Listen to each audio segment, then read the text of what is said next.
Your cat attacks you out of nowhere while you're petting it, and the reason has nothing to do with anger. It's actually the opposite of what you think.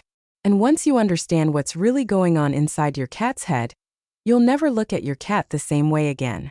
This happens to almost every cat owner, and hardly anyone knows the real reason. Today I'm going to show you exactly why this happens, what's going on inside your cat's brain in that moment, and what you can do to stop getting randomly attacked. Stay till the end because the real reason is way stranger. This is the classic scene almost every cat owner has lived through.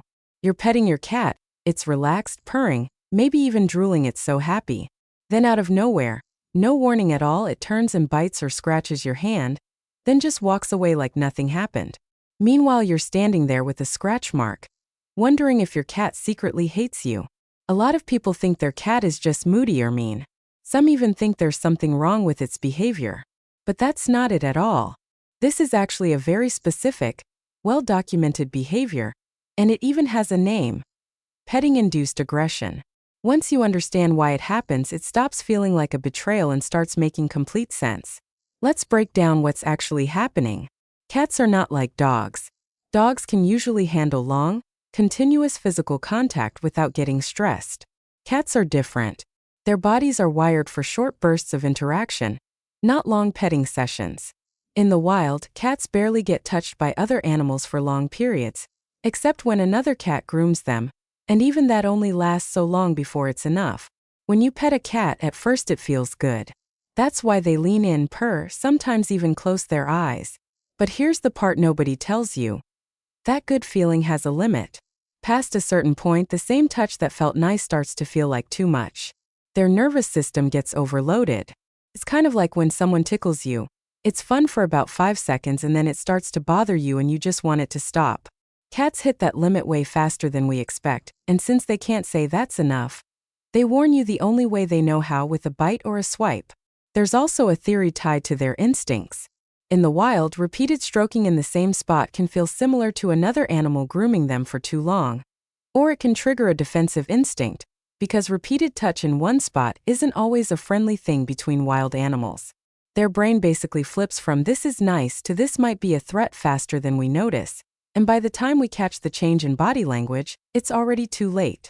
And speaking of body language, this is honestly the biggest reason people get caught off guard. Cats do warn you before they attack.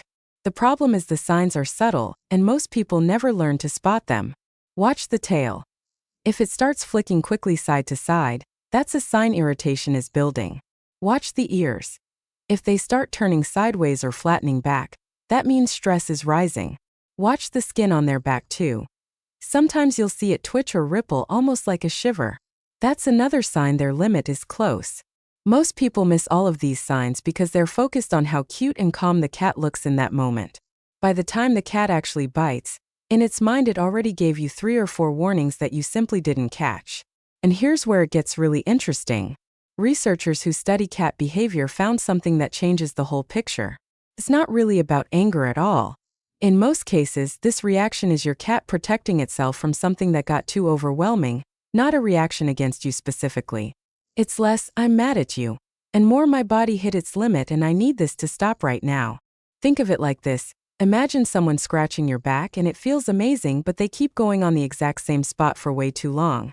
Eventually that spot starts to feel irritated, maybe even a little raw. You're not mad at the person, your body just needs them to stop or move somewhere else. That's basically what's happening with your cat, except it can't say "move to a different spot." So its body speaks for it, and it speaks fast. This is also why some cats seem totally fine one day, and then sweat at you the next day during the exact same kind of petting.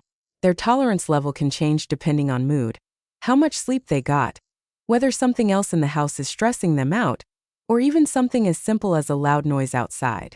It's not personal. It's not random meanness. It's just how their nervous system works. So to sum it all up, when your cat suddenly attacks you during petting, it's not because it secretly dislikes you, or because it's unpredictable by nature. It's because its body hit an overload point and it had no other way to tell you except with claws or teeth. The warning signs were probably there the whole time, in the tail, the ears, the skin, you just didn't know how to read them yet. Now that you know what to look for, you can actually watch your cat closely next time you pet it. The moment you see that tail start flicking or those ears turning back, That's your cue to stop and give it some space. Do that consistently and the random attacks basically disappear, because you're stopping before it ever hits its limit. Your cat isn't broken and it's not out to get you. It's just speaking a language most people never learn to read, and now you have. If you want to actually understand everything your cat is trying to tell you every single day, the next video is going to change the way you see your cat completely.